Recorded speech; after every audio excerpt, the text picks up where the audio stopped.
Hello and welcome to Ula Tea Leaf Readings. My name is Lenor and today I'm going to be reading your tea leaves. This is a horoscope for Taurus. If Taurus is your solar, lunar, ascendant/rising sign, then this is a message for you. Okay, let's get started.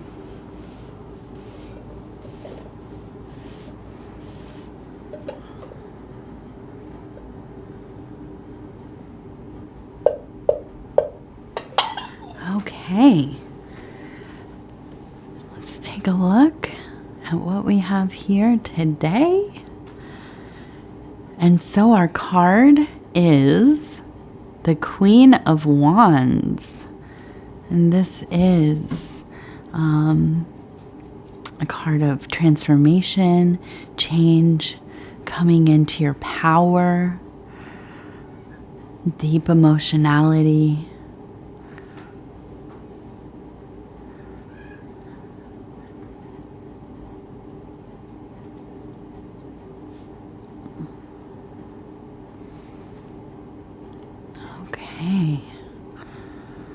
Okay, and so I'm going to start with we have a 2, very apparent 2. So maybe it is a 2 and a 0. It could even be a 200. But for sure that 2 is a big deal. Something to do with a 2. You know, when it comes up in a number like this, it makes me think, you know, this is maybe, it will appear in your life as the 2. So I always think of like a house number, a phone number, something like that, okay? Now, right over here we have, it looks like we have like a little pot or cauldron. We have some kind of maybe short little maybe a witch or some kind of cook or something, and it looks like they are in the middle of making their stew, adding ingredients. And so I really feel like you are, and this is going to be a little corny, but you're really cooking things up right now. You are in the middle of a creative process. I think you are very emotionally attached to this. There's a lot of that, you know, fiery, intense. You feel very protective about what you're doing. This is a passion project. This could be within your work life, family life, creative endeavors, interests, hobbies. Whatever it is, it really has your focus, okay? You're quite devoted to it, and you are absolutely making magic happen, okay? The world has aligned in such a way that you are able to do this. You're having the resources to accomplish, you know, the parts of it that maybe you didn't think you were going to be able to. But you are having access and ability and aligned with your motivation as well. So this is a good time to really get into those projects, whatever it is that you have going on. Okay, so now we have a bird here, and it looks like there's a little bird sitting on its nose. So I feel like we have, you know, a visitor of some kind of energy, spirit coming into your life. It is always there, right? But this is very apparent, okay? And I think that there will be a series of events, synchronicities, something that you're going to be seeing, witnessing, feeling, that is going to let you know that you are really in line with the universe. Not only just the feeling of everything kind of being where it should be, but kind of, you know, maybe seeing numbers that mean something. Maybe seeing birds that mean something. You know, if they are bringing messages from loved ones, you know, that have passed. If this is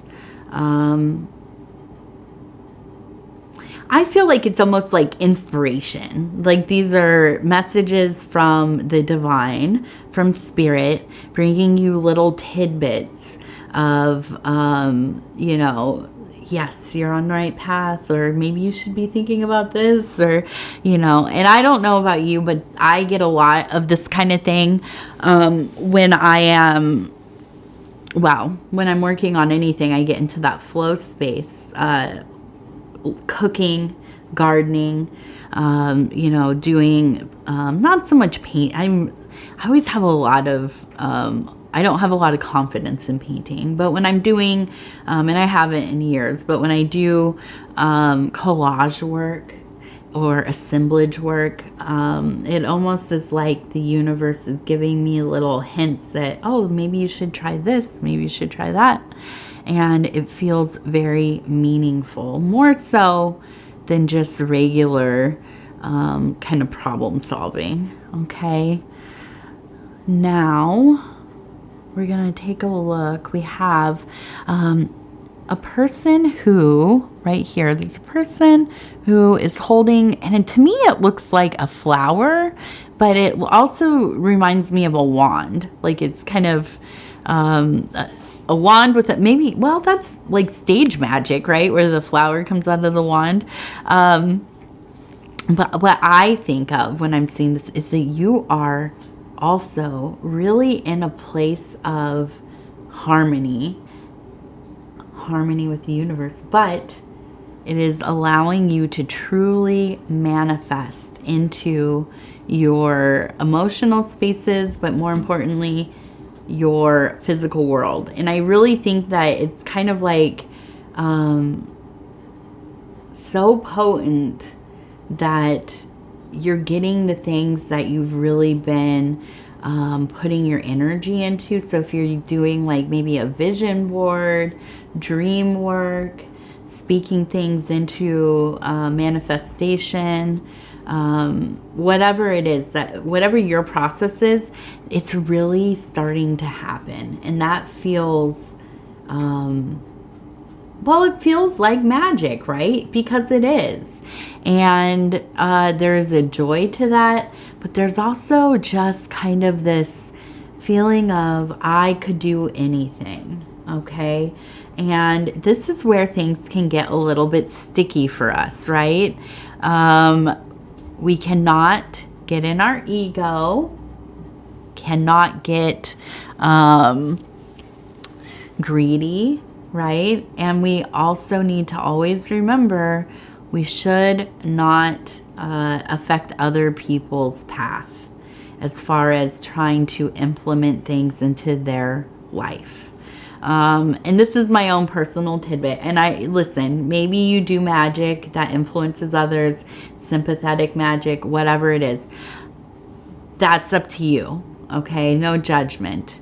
But I do think that our manifesting is much more powerful when we stay in our own lane, okay? And here's an example.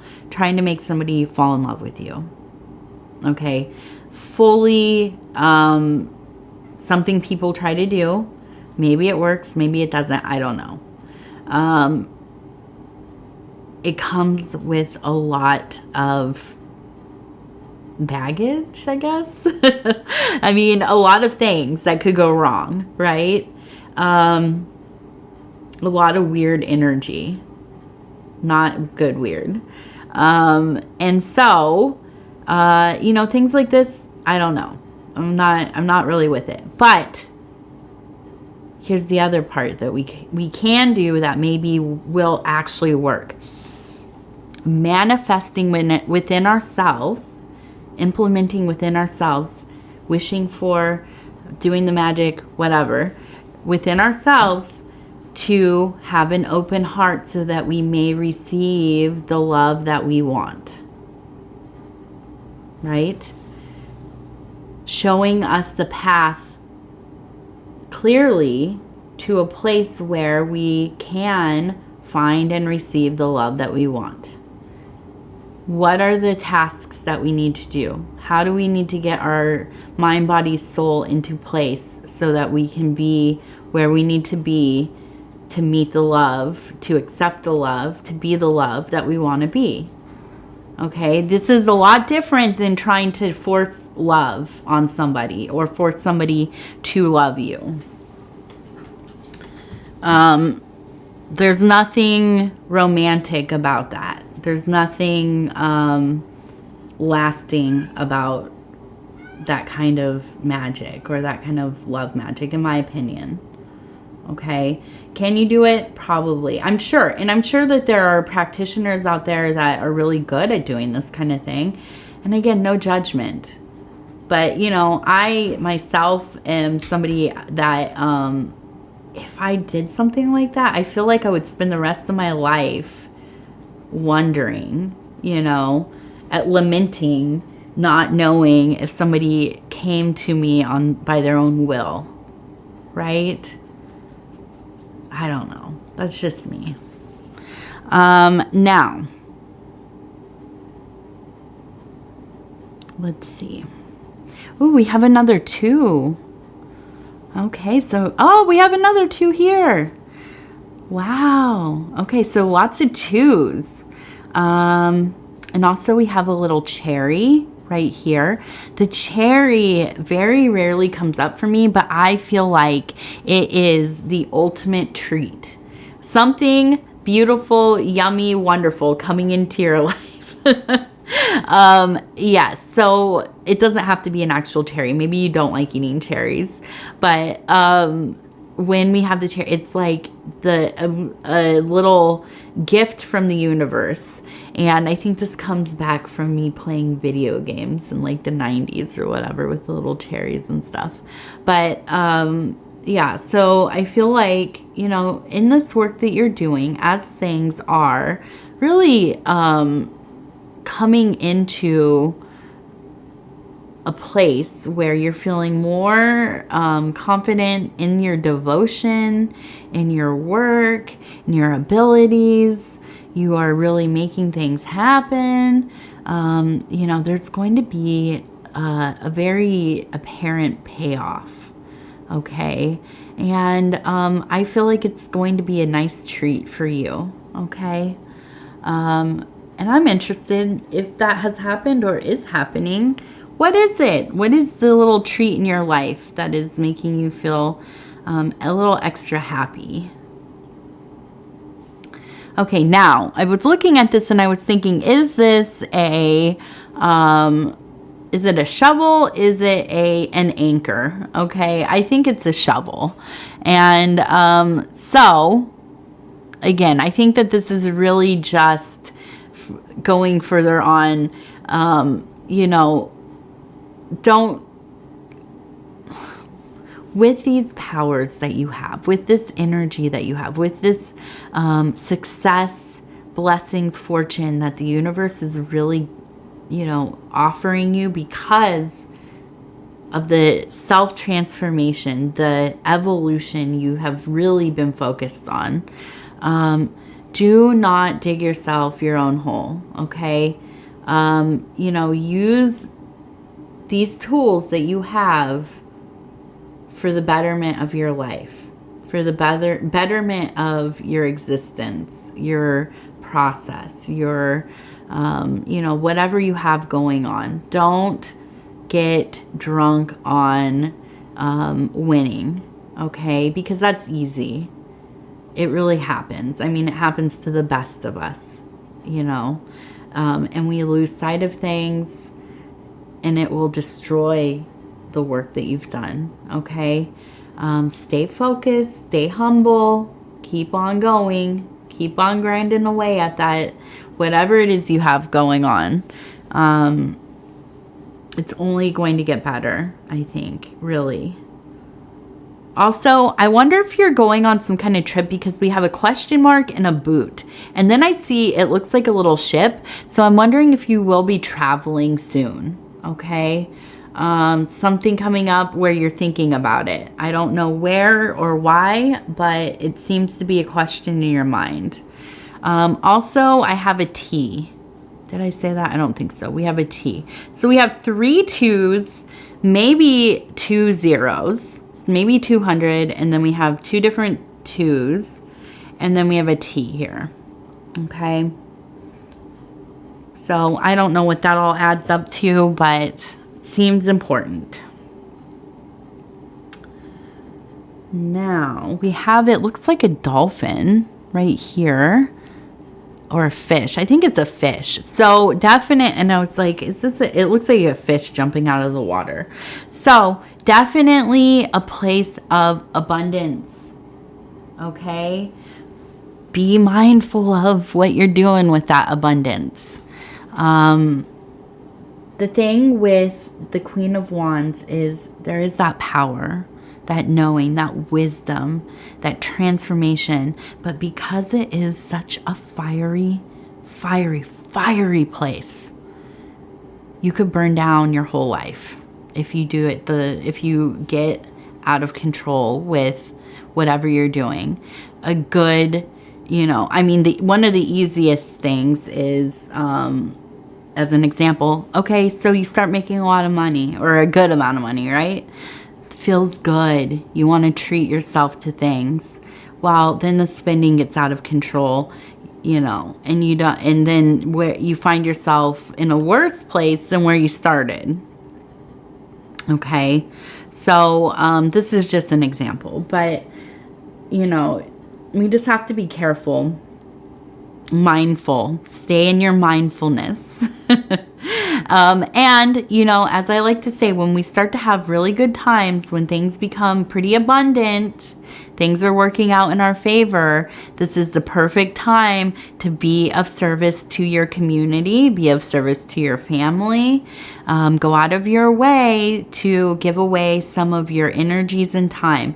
You don't have to give money. It doesn't have to be like, some charitable thing, but being there for others, volunteering, doing some extra stuff around the house for mom or dad, family members, whoever, whatever it is that you can do, just to be there for somebody else or a group of people. I think that it's really important for us to give back when we are finding good fortune, okay, or it is finding us. It really helps, I think, with our energies, keeping our mind, centered, grounded, staying in that mindfulness, okay, not getting lost in the good feelings of doing well. It's okay to enjoy it, celebrate, but it's easy to get too far into it, and it can become compulsive, or activate compulsive behaviors. Okay, so we're going to go ahead, and I'm just going to kind of stop where it feels right. We have, it looks like, is this upside down? No. So it looks like a little moth or a butterfly, which is really pretty. And it says, universal love, serenity. The world needs the medicine of your divine self. Clearly see your higher self. Okay, and this to me makes sense. Exactly what I was saying. Go out and be of service to others. Do what you can, do what, feels comfortable, natural to you, to interact with other people. Sometimes just being there to listen. We've talked about going, in a lot of my other readings, going and being with people who are elderly, maybe people who are feeling lonely, alienated, whatever, just going and sitting with them. That is some of the ultimate medicine. And one of the biggest things that socially in our communities we need. So many people forgotten, not thought of. And merely taking the time to even just say, how are you doing? What's going on with you? That it could change so much for somebody. Being seen, being heard. Okay. All right, I'm going to go ahead and say thank you so much for spending this time with me. It is always such an honor to be able to bring these messages to you. If you would be so kind as to like the video, it helps us get into the algorithm. And as we know, the algorithm is kind of the boss of everything now. At least here at YouTube, it kind of decides what happens to all these videos and readings and channels and so on. So we like to give it what it wants, and that is engagement. Things like watching the video all the way through from the beginning to the end, liking the video, sharing the readings on other social media platforms. Of course, you don't have to do any of these things, but I like to mention them in case you feel like you want to support the channel in some way. These are kind of the easiest and best ways to do that. Other than that, if you have not subscribed, please think about doing that. You can hit the little bell. It'll let you know when the next videos are coming out. Between now and the next Taurus, you can watch your other placements, your solar, lunar, ascendant / rising, Venus for love. Also, if you want to do any cross-watching for your the people that you care about, your kids, your parents, your significant other. I know a lot of people do. So there's always that option as well. And if you want to leave a comment, please do. I love hearing from you. If you think, oh, I want to say something, but you hold back, go ahead and say it. I want to read it. As long as it's not too mean. I am pretty sensitive, but I read them all. I reply back to them all. Sometimes it takes me a day or two to get to you, but I will. And yeah. All right, Taurus. Thank you, thank you, thank you. We will talk in just a few days from now. Love ya.